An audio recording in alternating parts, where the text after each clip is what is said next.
economic affairs, and this means that you are speaking about agriculture.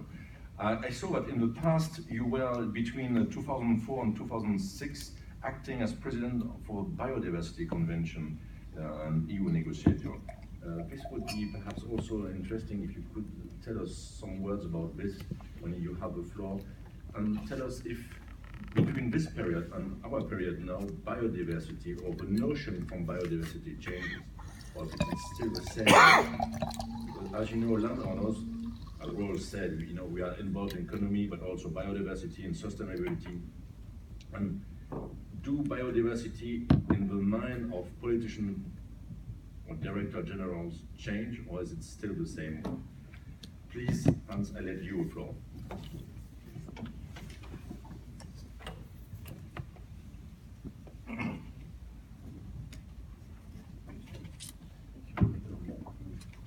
Thank you very much, Mr. President, distinguished landowners, ladies and gentlemen.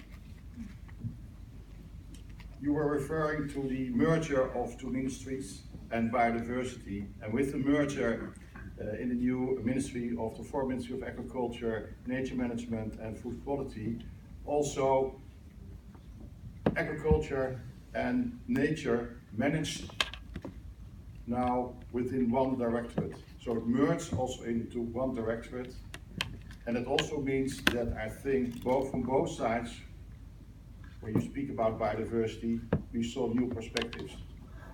When I was preceding the Biological Diversity Convention, it was clearly focusing on biodiversity, but sometimes only focusing on biodiversity and not to economic challenges and also values. And what you now see is with the merger of those two values in one directorate, we are much aware not only of the challenges but also of the opportunities. And I think that's changing. It's changing not only in my brains, but especially changing in hopefully the ministry, but especially also in politics. And of course, our land is our basis. Anyone who owns some acres holds life essentials. Among them are food, welfare, health, social and cultural habits, memories, not to forget euros, and happiness. We live on it, we live through it. We are well aware, we all are very much aware of those values, not only here today, not only in the Netherlands, but especially also in the European Union. And that's why I'm so excited to speak to you today about our presidency, the European Union, but also about some Dutch habits. But first, I think the European presidency. Up to July 2016, our job is to manage the European Union agenda. And of course, we will do it in the Dutch way. We are known by what you see is what you get. Of course, we will be sometimes blunt to push the agenda, but of course, we always do it with diplomatic skills. And we will hope to set clear accents to the agenda, especially the main issues which we deal commonly with.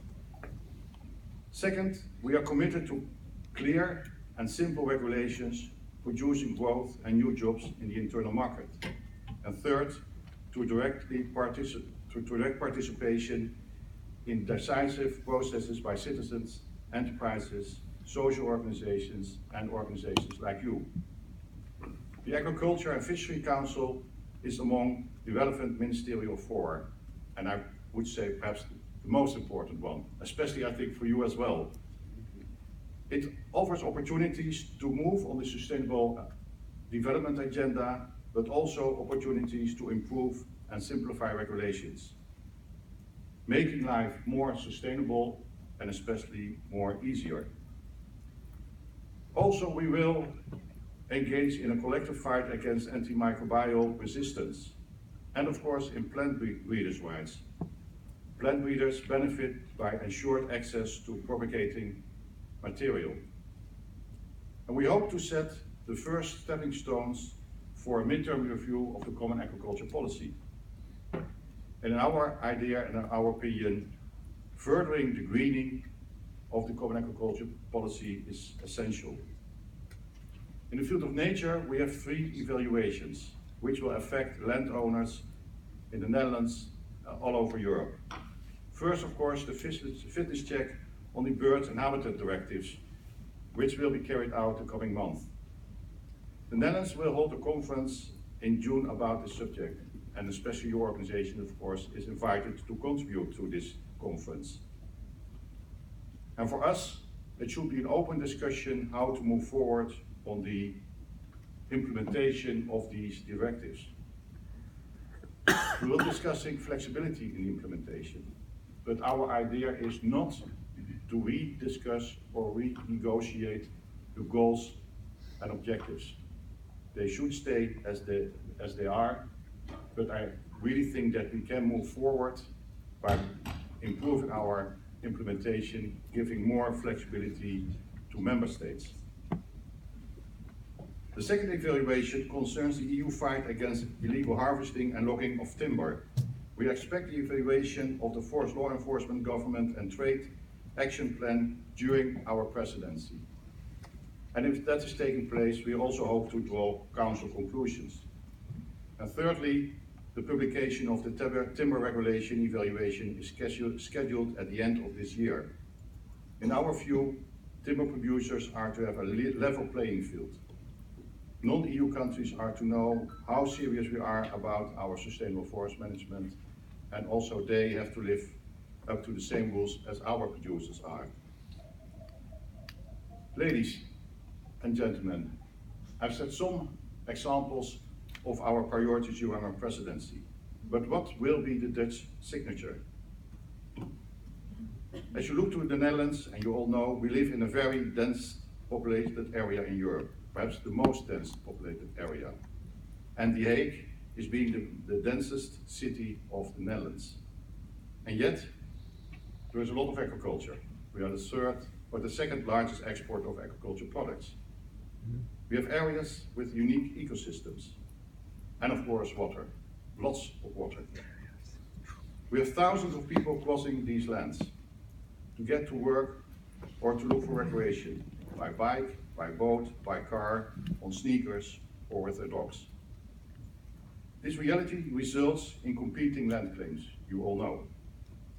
Implementing Nature 2000, for example, is therefore a real challenge in the Netherlands.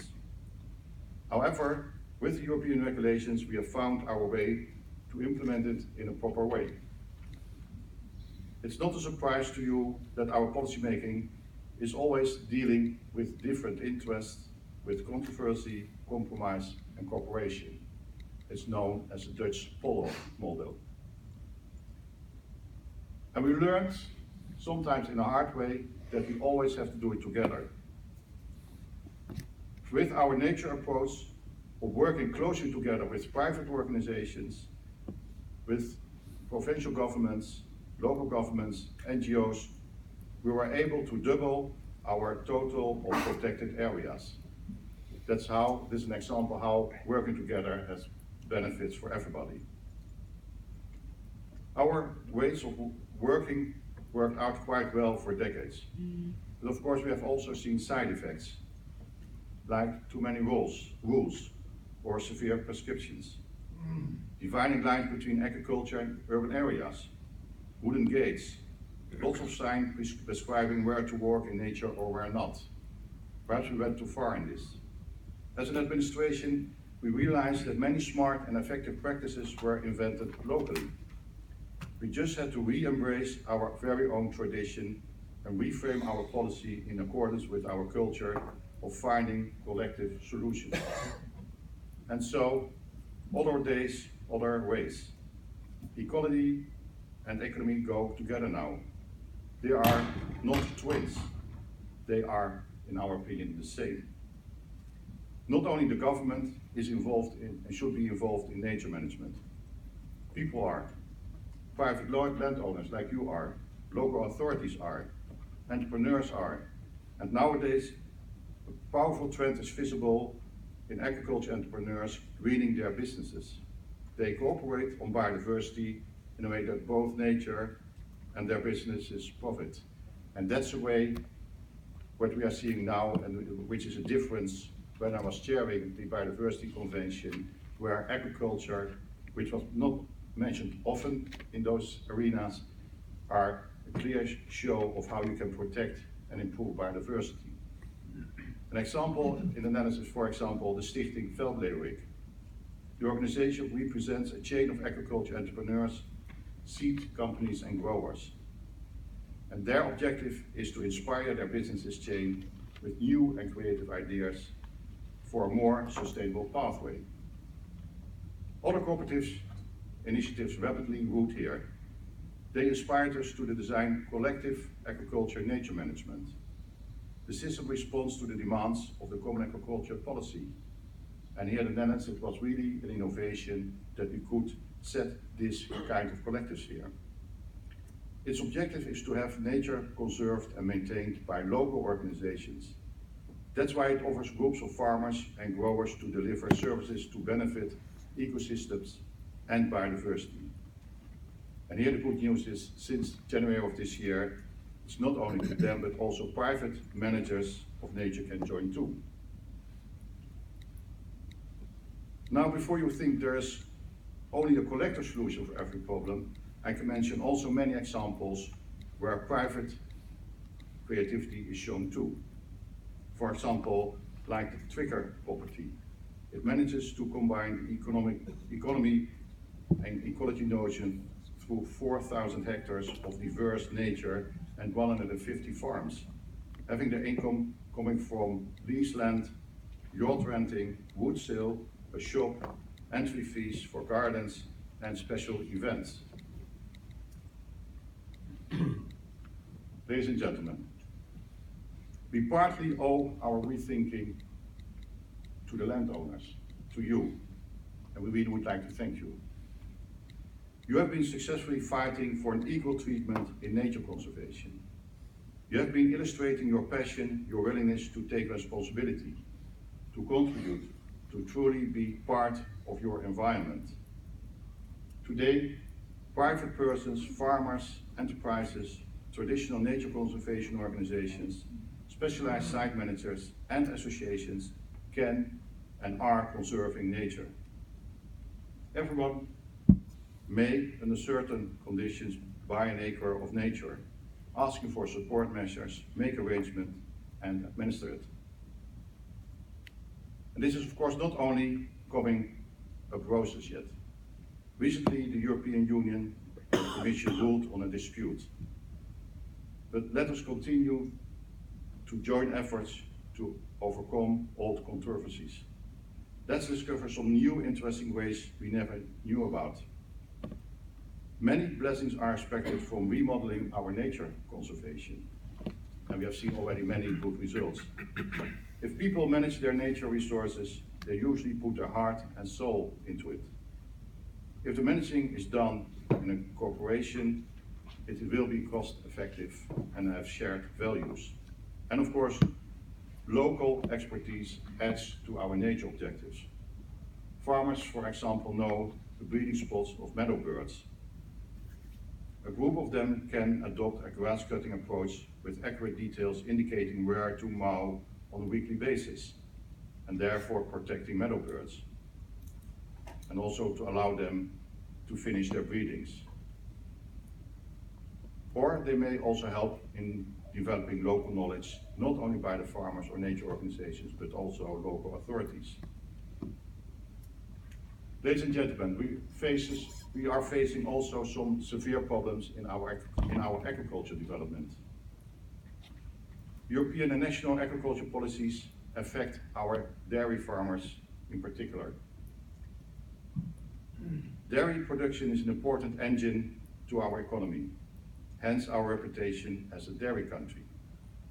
And for example, Friesland Campina is one of the leading companies worldwide, and we can be proud of it.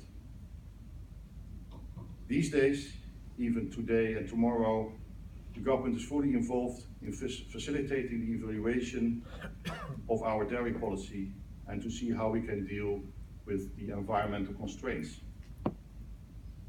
And Dutch dairy farmers are, like their EU colleagues, are to adjust their policies to the common, not only to the common agriculture policy, which is recently altered,